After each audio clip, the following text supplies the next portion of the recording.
In the last 1 year, large Chinese companies have been doing something they have never done before. They have been Indianizing themselves. Why? Here's my colleague Ritankar Mukherjee, ET's Deputy Bureau Chief for Consumer Businesses. So, Anirban, this is all a fallout of the 2020 border clashes between India and China. After that, the government did a series of meetings with industry stakeholders and Chinese companies, and they came up with a kind of unwritten, should I say, rule or norms, which were, of course, not publicized, but it was made very clear to the companies that if they have to operate in India, they have to Indianize. And by this, they mean that either they have to have a partnership with the Indian company, they need to have Indian members in the board, and also, ideally, even the top management should be Indian. So, home appliance giant Haier is looking for an Indian partner. Hisense, China's second largest television maker, is looking for an equity partner in the country. Media, which calls itself the world's second largest major electronic appliance maker, has appointed 2 Indian directors to the board of its Indian unit. This after Media India did not get visas for its Chinese directors, who subsequently quit. In the automotive industry, SAIC Motor and JSW announced a strategic joint venture last year. The Indian unit of EV maker BYD, which has been giving Tesla a run for its money, has sought security clearance to get Indian visas for its 2 Chinese board members in the country. That is unlikely to happen. The government is very clear, you either Indianize or you will not be able to operate in the country. So what is compelling these Chinese giants to be desperate to expand in India? Why has the government started allowing Chinese companies back into the Indian business landscape? And if it has, why is it putting unwritten caveats on them? Will Chinese companies be eventually able to expand into the Indian market? And what will happen if they do? All this and more in today's episode. It's Tuesday, the 14th of January. I'm your host Anirban Chaudhary, and this is The Morning Brief.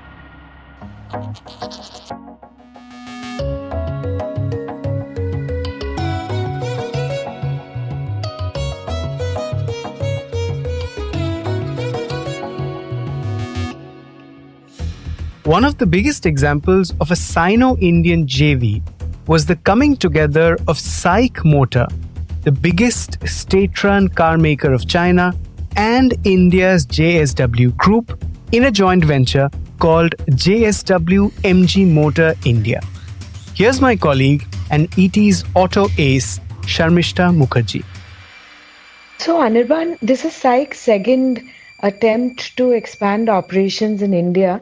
They earlier used to have a tie-up with GM for the Indian market, but GM exited India, and now in their second avatar, they have used the MG, the Morris Garages brand, to enter the Indian market because there was a lot of taboo which used to be associated with Chinese brands, that they're of inferior quality. And also over the last few years, we have seen the political relationship between the two countries deteriorating. But all said and done, MG entered the country at a tough time. However, if you look at their sales numbers, they're probably selling 50,000-60,000 units a year. But in terms of mind share, it occupies a far larger presence than a lot of other companies do. So what has happened right now, at least, that when the JV was formalized in March 2024, JSW got a 35% share in the JV company, and financial institutions, dealers, company employees got the remaining stake to bring it up to 49-50%. Now the Indian shareholders own 51, is it?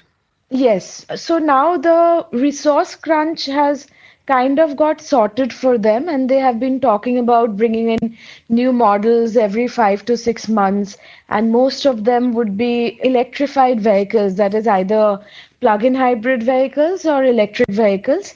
And also with JSW on its side, they have announced the entry of an affordable luxury brand, the MG Select, which will also bring in cutting-edge technology to the Indian market.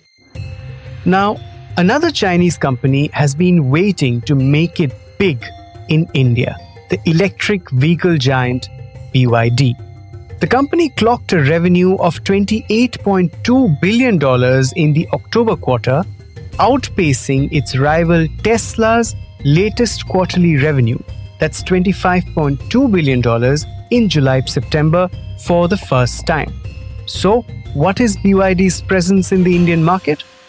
So, BYD is now importing cars into India, and given the kind of import duties we have on fully built models, the cars are expensive. They have tried to make the pricing more reasonable, so to say, compared to the offerings they have on road by, like adjusting at their own end. But the truth remains that there are very heavy taxes on these models. So in 2022, they sold around 1,200 cars, in 23 around 2,500 cars, and last year they were expecting to sell about 3,500 cars. And these cars are all priced above 25 lakhs, and they have around three models on sale in India. And in fact, last quarter, that is the Q4 of calendar year 2024, BYD sold more electric cars than Tesla globally. They sold 5,95,000 cars, and Tesla sold around 4,96,000 cars. And for the full year also, while BYD sales grew by around 12%, Tesla posted its first decline in sales in a decade. And in India, however, because they're importing models, their numbers are very limited. They have been trying to expand operations and also hoping that there would be some thawing of relations between the two countries, because the earlier time they had put forth a proposal to invest $1 billion in alliance with an Indian partner that was rejected by the government here. But for now, in the Indian market for BYD, it is mostly a wait and watch operation. Okay. But have they begun the process of Indianizing the board in the sense of zeroed in on people they want, appointments? They have not been very forthcoming officially about the status of implementing this. But as for the filings we could access with the Ministry of Corporate Affairs, there is some movement happening in that direction. And that's not all. Component makers, both in the consumer electronic segment and the automotive segment, want to expand here. In August 2024, an interministerial panel approved about 5 investment proposals from China in the country's electronics manufacturing sector. Those included companies such as Luxshare, a Chinese firm that supplies to Apple, and a joint venture between Micromax and China's Huaqin Technology. Also, China-based display firm HKC is in talks with Dixon Technologies, India's largest electronics contract manufacturer, for a joint venture in which Dixon will own 74%. Here's Ritankar. The Indian companies, they need Chinese technology partners. So this kind of partnerships will happen in components and even in auto. I'm sure it will happen because even right now, like China is a big component supplier globally. So over there, we are seeing a lot of action where they are tying up with Indian companies. So going Indianized is the only way for them. Otherwise, it's a market they will not have much of penetration. Anirban, regarding the components, like if I could add on. Yes. So there is a lot of linkage between the auto industry here and the component suppliers in China. And because component companies also are not being able to directly set up here, and there is this insistence from the government that we have to reduce our reliance on imports from China. So what has also started happening is that a lot of Indian component companies are going to China and either forming a technical alliance or a joint venture or looking at acquisitions so that they get some access to technologies, because currently, like in terms of technology for electric vehicles, which seem to be a priority for the government here, the Chinese are way ahead of us. And we do need to develop some capability of our own. And while work is on in that regard, it will take some time to materialize fully. So we cannot, have an iron wall between the two countries. Well, clearly there can't, especially because, as Sharmishta said, there is a massive trade imbalance between the two countries. As of 2023, India's trade deficit with China stood at approximately $83.36 billion. Of that, imports totaled nearly $100 billion, while exports to China just amounted to $16.23 billion.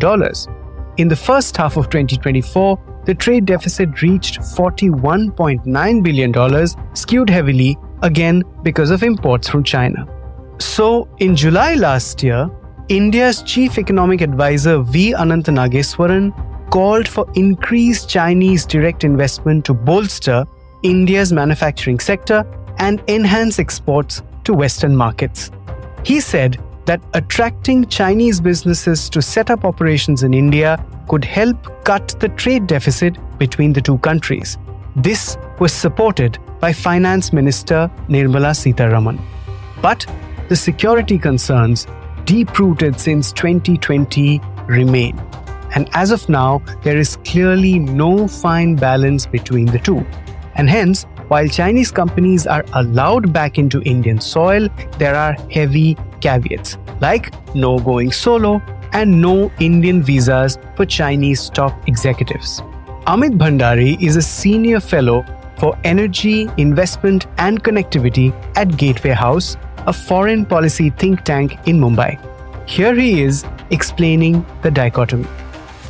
So, if you look at the goods import from China, I don't think that deficit is going to go away at all or reduce substantially. One. Two, if you look at the industries which are the most valuable today, the most valuable Chinese companies, it is Tencent, or the most valuable American firms are the tech companies. So, it is those companies that you have to restrict from creating a dominant market position in India. But if you are dependent on China for, let's say, import of components of electric vehicles, it means that one of your largest industries can be brought to a halt. So the kind of Chinese companies that are being targeted has to be seen in this perspective. Which are the sectors you want to keep them out of? Which are the sectors where their presence does not really create a problem? And which are the, be it in trade or be it in investment? So I would say electric vehicles is one category that is definitely of interest. You can't let a foreign entity control the supply chain of a key industry. And as of this time, the electric vehicle industry right now is dominated by China, the electric vehicle supply chain, whether it is procurement of elements such as lithium, cobalt or rare earths, or their processing or manufacture of many of the key components. So importing electric vehicle components from China is dangerous. Monopoly in any sector is dangerous. Monopoly by a foreign state-backed company is exceptionally dangerous. Now then, the other thing to look at is why are Chinese companies so desperate to expand their businesses in India? Here's Amit again.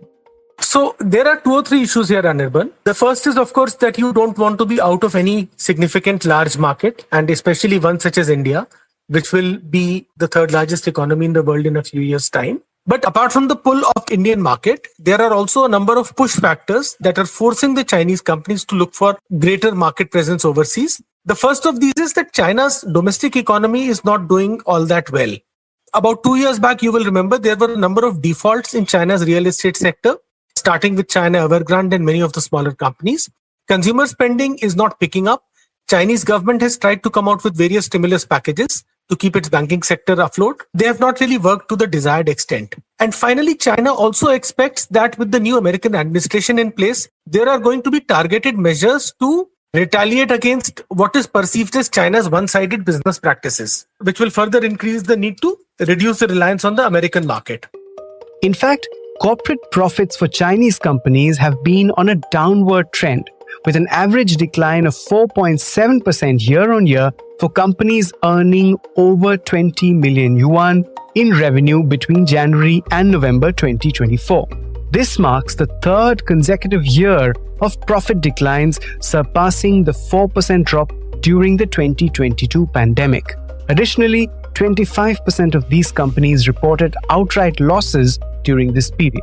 China's vehicle export growth is projected to slow down too, to 5.8% in 2025, compared to a whooping 19.3% growth in 2024. This slowdown is attributed to factors such as increased global competition and trade barriers, especially from a Donald Trump-led American government. Also, China's retail sales growth unexpectedly weakened in November 2024, indicating reduced consumer spending and confidence. Now, compare that with how Chinese companies are performing in India. In a recent story, Ritankar wrote that Haier clocked a 35% year-on-year sales growth in 2024 in India, reaching 8,900 crore rupees of revenue with a target of 30% growth in 2025. Media India tripled its sales figures to 470 crore in the 2023-24 period. The potential in the automotive market would be even greater. Here's Amit. So yes, of course, India is, I think, the third largest market for automobiles in terms of number of cars sold, and it will possibly be the last big growth market in automobiles. So in US, China, Germany, or Japan, auto sales are not going to double in the next decade. In India, they will. So as a serious company, you don't want to be out of this market. One, two. You are obviously, or your domestic market has reached a saturation point. So as a serious company, I don't want to be out of a growth market in any case. But I have the added problem that I have created a lot of spare capacity, and this is true for China as a whole. And therefore, I will try to export it or find markets for it in some other manner. So, for the last word, I turned to Sharmishta. I asked her whether she sees this tussle between opportunity and threat, between macroeconomics and security issues, resolving anytime soon. I think it will take longer because for the government to change its political stance and for something it is holding on to so long, it may not be easy to do anything to this effect immediately. And we keep hearing the Minister for Commerce and Industry, Piyush Goyal, saying repeatedly on various platforms that there is no change in India's stance towards China overtly as of now. So, there could be some thawing happening in back channels and some minor relaxations here and there to a solo proposal from BYD may not be something which will happen unless BYD also chooses to go the MG route and ropes in an Indian alliance partner, which they have not shown to be very keen about right now. That's it for today. You are listening to this episode on The Morning Brief. It was produced by Vinay Joshi and me, sound designed by Indranil Bhattacharjee. The Morning Brief drops every Tuesday, Thursday, and Friday, wherever you get your podcasts. This is your host, Anirban Chaudhary, signing off. Have a good week.